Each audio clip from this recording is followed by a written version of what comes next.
আমার হাতে দেখতে পাচ্ছেন ঢাকা ব্যাংক লিমিটেডের একটি এটিএম বুথের টোকেন নাম্বার।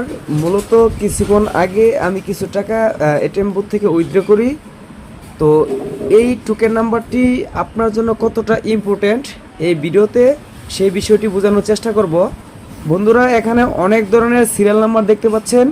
মূলত আমি যে টাকাগুলি ক্যাশ পেয়েছি সেই টাকাগুলির প্রত্যেকটির সিরিয়াল নাম্বার এখানে শো করছে। তো আমি একটি সিরিয়াল নাম্বার আপনাদেরকে মিলিয়ে দেখিয়ে দিব।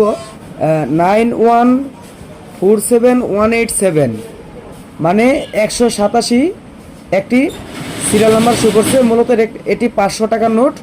এর পাশাপাশি 62186115 নামে একটি সিরিয়াল নাম্বার শো করছে। এটি হচ্ছে 500 টাকার নোটেরই আরেকটি নোট। তো যদি এখানে খেয়াল করেন টাকাগুলির দিকে, এখানে 62186115 নামে একটি কোড নাম্বার শো করছে। এটি হচ্ছে এই টাকার সিরিয়াল নাম্বার। এবং দ্বিতীয়টি সেম 187, এখানে 3টি ডিজিট নাম্বার দেখতে পাচ্ছেন। এইভাবে যদি আপনি প্রত্যেকটা নোটই চেক করেন তাহলে আপনার টাকার সিরিয়াল নাম্বারগুলো এখানে এক একটি করে দেখতে পারবেন বা আপনার সাথে মিলে যাবে। আপনি চাইলে মিলিয়েও নিতে পারেন। তো এই কোডগুলো আপনার জন্য অনেক ইম্পর্ট্যান্ট।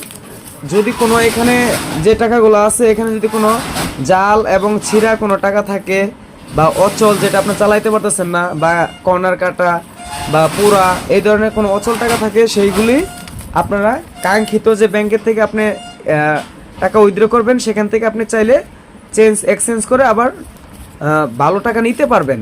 অন্যথায় ব্যাংকে আপনি কোনোভাবে বুঝাইতে পারবেন না যে আপনাদের এটিএম বুথের টাকা এটা এরকম পাওয়া গেছে বা কোনো সমস্যা হয়েছে, এটা তাদেরকে বুঝাইতে পারবেন না। তো যারা এই ধরনের টোকেন নাম্বারে সিরিয়াল পাবেন তাদের এটিএম বুথগুলোর আপডেটেড মডেল বা ডিজিটাল বলতে পারেন।